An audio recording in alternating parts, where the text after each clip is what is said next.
apocalypse has now begun, and you must impregnate as many women as you can to prevent the human race from going extinct. No, I am not kidding. That is how this story starts. We aren't joking around. As soon as it begins, we see two people, a guy and a girl, entering a room where said girl shows said guy a bunch of other girls who are very eagerly waiting to mate with him. Oh man, what a hook. The actual story commences as we see Raito and Erisa on a rooftop, where Raito explains how he has a disease called cellular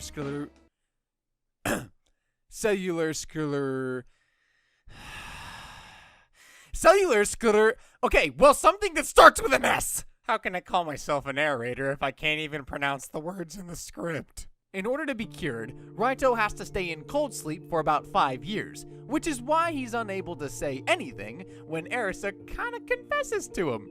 Awkward. Raito then says goodbye to his family, including Erisa, as he goes to a cold sleep.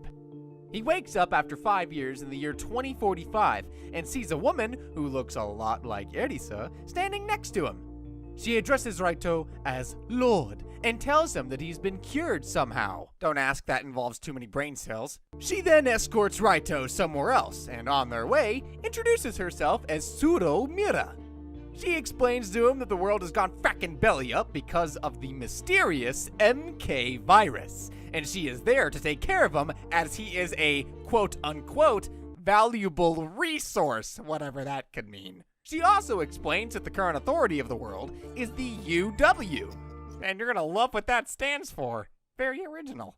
Raito, who is obviously confused, exits the car, because we're in a car by the way, and sees that the world really has gone frackin' fricked. He then notices that there are only women on the road, and they are looking at him like they're staring at a long, big, juicy, thick piece of meat. Sorry, I'm really hungry. Mira then stops by and tells Raito that the MK virus actually stands for the male killer virus. Oh, it is an airborne pathogen and has killed more than 99% of the male population, leaving only the females alive. She also tells him that his immunity and survival have something to do with the disease that I'm not going to repeat he was diagnosed with, and therefore leaving only about 5 other men alive in the entire world, as they have the disease. So, okay, let's slow down. Let's get this straight. I'm going to lay down the law for you real quick. 5 men and more than 5 billion women. Let me tell you the odds. 1 billion to 1. Probably even more than that. So of course Raito thinks he's dreaming. I mean, this is what every dude's dream would look like, right? Maybe? Unless you don't swing that way. Or unless you're a virtuous individual who would not just go around banging everything in sight, in which case I applaud you, dear sir. This dream of reality becomes much more steamy when Mira tells Raito that it is up to him to repopulate the entire world. Elon Musk would be proud, and so would a lot of sex offenders. They go back to the facility where Mira tells Raito that number 1, who is one of the 5 surviving males, has already started impregnating women across the globe. Never thought I'd be saying such a thing in my life, but here we are. Raito's sister Mahiru arrives and tells him that everyone else has gone and Erisa has been missing. And you can expect how Raito reacted to such news. Not positively. Later that night, Mira attempts to save the world with Raito. I love that I can say that and it makes sense. But he refuses because he's a good boy. He's a good boy and I'm proud of him. Head pats. Mira then takes him to another room full of women taking a bath and tells him that his job is to impregnate as much as he can. He's still reluctant, saying he will find the one and decide on his partner on his own. Frick yeah! Raito is having breakfast with Suro and Mahiru and then finally meets number 1 himself, Hino Kyoji, who seems to be having the time of his life in this new world order. He advises Raito that it is confusing at first, but he needs to learn to enjoy this new life as much as he can. Seems like everyone knows about Raito not being up to the task at this point. While Raito is taking a shower, I already know what's about to happen and I haven't seen the rest of the script. He feels the weight of mountains. Yeah, that's the way we're gonna put it. Which become 2 when he turns the light on. A woman named W쏘ᴛᴄဃ Tnghis is in the middle of forcing herself upon him, and he passes out. I think I would have too. You can't just spur that on someone all of a sudden. Frick, man. Raito wakes up and sees Sui, who doesn't look like she should be on the bed of an adult man. 911, what is your emergency? Get him, boys! Oh wait, she's a robot? She's a robot. Okay, never mind. We're good. Sorry about that. False alarm. Wait, she's a robot. Sui and Akane are apparently assigned to Raito as well for his overall well-being. Raito is roaming the facility trying to get clues about Erisa's whereabouts.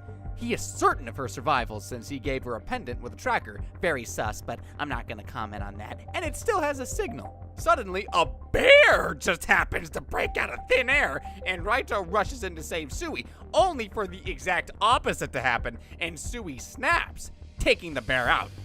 At this point, dude, I'm convinced the anime is just trolling me. What is happening? Akane then tends to Raito's wounds, revealing herself as his nurse. Because this show just wouldn't be complete without every single trope in the book.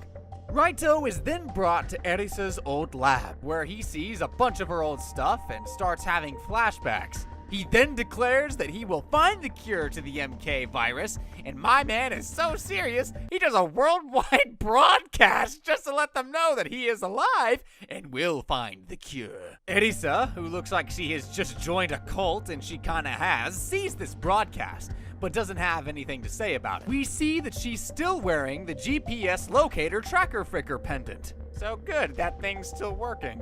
Raito then gets his hands on one of Erisa's belongings and goes to the restroom to investigate it. He finds a video recording of Erisa where she explains that the MK virus is actually man-made, and she has crucial information on it. The only problem is that she cannot trust anyone with it. Alright, let's take a step back to the year 2040. Here, we see that Kaneki is being bullied by a bunch of no-good brats. And I advise you to remember this blondie in particular because, oh boy, is she in for a world of pain. Kaneki's real name is Doi Shota, and they call him Doji as an insult. It means something along the lines of old man. And frick, dude, come on. He's still in school. He regularly gets pissed on, bullied, and beaten up by these kids. All the while, everyone in the school gives him a look of pity or disgust. Do remember this pink-haired woman as well.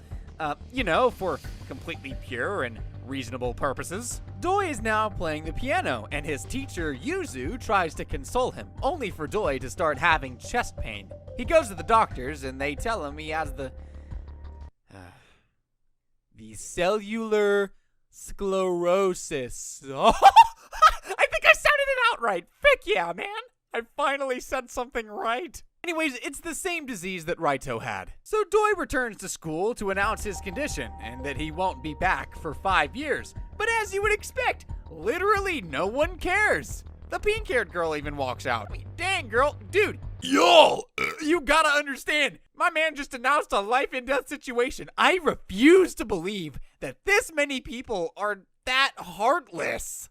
So yeah, Doi goes to cold sleep, wakes up 5 years later, and only to see a cute blondie named Karen welcoming him. How convenient. Karen explains the whole MK virus situation to Doi, who isn't really buying any of it until he enters a class full of women, at which point he is glad that none of his previous classmates are around. Karen brings Doi to Yuzu-sensei, who is very happy to see him. So much so that she invites him to his dorm room at the night. Yuzu-sensei did not waste time at all. He goes like the big chat he is, and Yuzu-sensei is waiting for him. They literally have a 2-second conversation before they get down to business. I don't know if that's realistic or completely not realistic. I wouldn't know. Doi is in class the next day, unable to believe what had just happened. He then gets approached by his classmates, all female if you frackin' forgot. Natsu Ichijo gets close to Doi as she likes the same band as him and has her eyes set on him for such a simple reason. Guess you can't afford to be picky. You literally only have the one option. Doi finds himself at the gym where a bunch of girls are playing volleyball and Akira Todo accidentally hits him. Doi starts to notice other round objects he wishes he got hit with. Oh man, I didn't just say that. He wakes up the next day and expresses his immeasurable joy in being able to seal the deal with Yuzu literally every day. He is then at the pool having a PE session with the girls and yet again has a very well-endowed encounter with Akira Todo.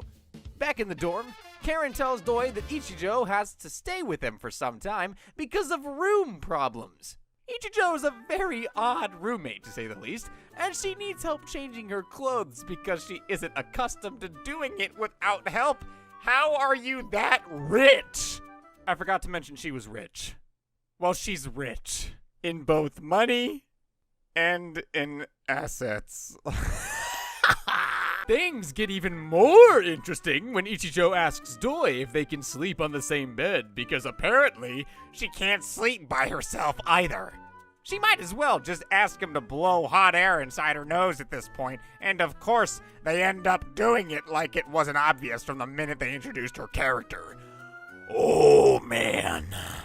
Doi goes back to the music room where he finds Yuzu and asks why she has been avoiding him. She tells him that he belongs to all the girls, and then runs away crying.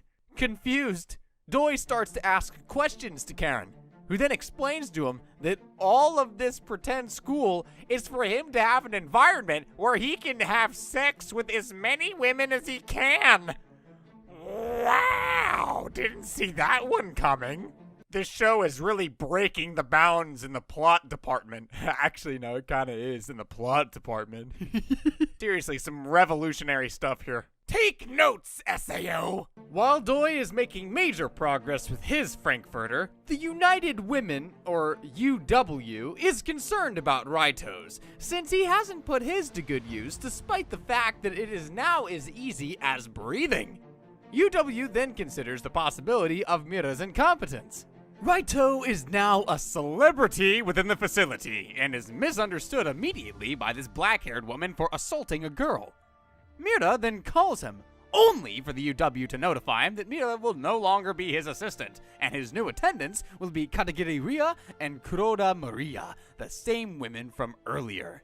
This new attendant clearly doesn't like Raito, and I wonder why she is so opposed to the idea of a man simply existing. It really gets a guy thinking. Raito and his new group head to the hot springs, and Katagiri doesn't seem like the type of person who gets along with anyone there. Here we are, the hot springs. Now, everyone knows what type of show this is at this point. There's no way the creators didn't take advantage of this scene. And there it is. My faith in humanity restored. Wait, we're skipping this? No, don't skip it now. They then head to see Miss Taniguchi, who looks like the human personification of the color gray. The goal is to ask Taniguchi about her husband and his experience with the MK virus, but Taniguchi refuses to talk despite Raito's presence. Kuroda then explains to Raito that Taniguchi's husband was the first reported victim of the MK virus, hence it is important for her to share any information that she has. Taniguchi here seems to be holding more than just info, as apparently she is working, or at least is in contact, with Erisa. They go back to her the next day asking the same thing, and Taniguchi replies by saying, "You should stop making vaccines and start making kids." Bro, the lady don't hold back! And as if this wasn't enough, she directly asked the dude if he was gay. Someone stop her now! Raito explains that his love for Erisa is the cause of his abstinence. And you know what, dude? I'll buy it. I'll buy it just this once. But you only get that one shot. Taniguchi then starts to ask questions to Mira about Raito's behavior and why he is the way he is. She seems to have changed her mind about not revealing anything, but then at night, someone enters her room and injects her with poison. Taniguchi loses her life the next day, and a nurse gives Raito a photograph that had been left behind for him by Taniguchi. Oh, it feels like we've been gone for too long, but we're back in the hot springs, and while taking a dip, Katagiri is approached by Akane, who literally just needs an excuse to get naked. Like there hasn't been a single episode where this woman hasn't let her clothes loose. Woo! Akane starts talking about how she checked Taniguchi's record and that she was poisoned. She starts asking Katagiri some questions, but it leads her nowhere. Raito investigates the photo and sees the same clip that Erisa had left behind for him in the teddy bear back then. This little clip reminds him that he really cannot trust anyone around him. Do you remember how I wondered why Katagiri was so opposed to Raito despite him being a man, in a world where men are treated like diamonds? Well, this is why. And the plot thickens. As Raito and Kurita are heading off to do more research on the MK virus, they are stopped by Hino's attendant who tells Raito that Hino has his eyes set on Mahiru. Oh. Raito goes to talk to Hino directly, but Hino just doesn't want to back off. While Raito is taking a bath, Akane and Kurita show up in order to warn him about his aim to find a cure, telling him that his life could be in danger. They explain all this to him while being naked, so that helps immensely. Raito and his team, excluding Katagiri, are having their own little research sesh where Kurita has a rather interesting discovery. She finds out that all remarkable female researchers assigned to America have been missing. Raito realizes that they were being sent to the same hospital where the first MK virus victim was reported, leading him to believe that the MK virus was developed in that hospital. Back to Doi's class, they are doing a lucky draw to decide who is going to be his next room partner. And here's a little irony. Doi's full name is Doi Shota. Try looking up what other meanings Shota has. Doi, on the other hand, isn't really stoked about being treated like a prize. The winner of the lucky draw is a Gyaru, who immediately attempts to do it with Doi, but he gets flashbacks of his bullies and runs away. He goes to a safe spot where he is approached by Shunka, who starts asking questions about his bruises.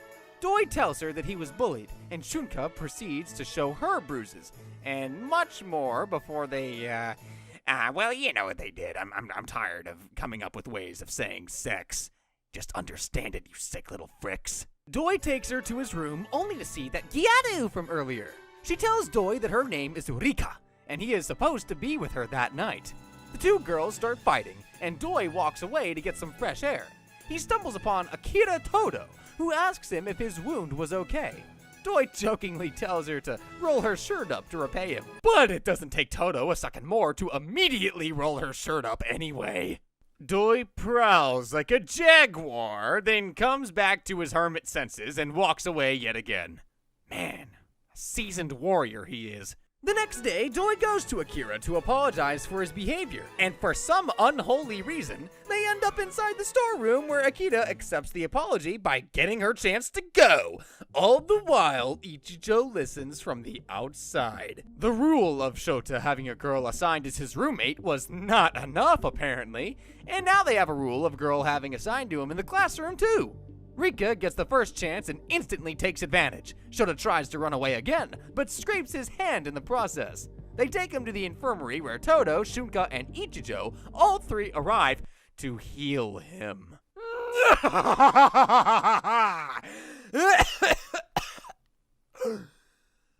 Oh my gosh. Surprisingly enough, all three of them are tired after the session, and Doi is still standing tall. All the while, Karen makes Hoshino watch. Remember the pink-haired girl from way earlier that literally walked away as Doi was announcing his life or death battle? Yeah, that's her. Karen then tells Doi that he cannot see Yuzu anymore, and that she has been transferred to another school. After hearing this, Doi's morality is a bit shaken, and he becomes much more aggressive with the girls. And just when Doi was starting to channel his inner demon, Hoshino is introduced to the class as the new transfer student. And on that riveting note, we're gonna leave things here for today. Come back for the next one, y'all. Thank you for watching.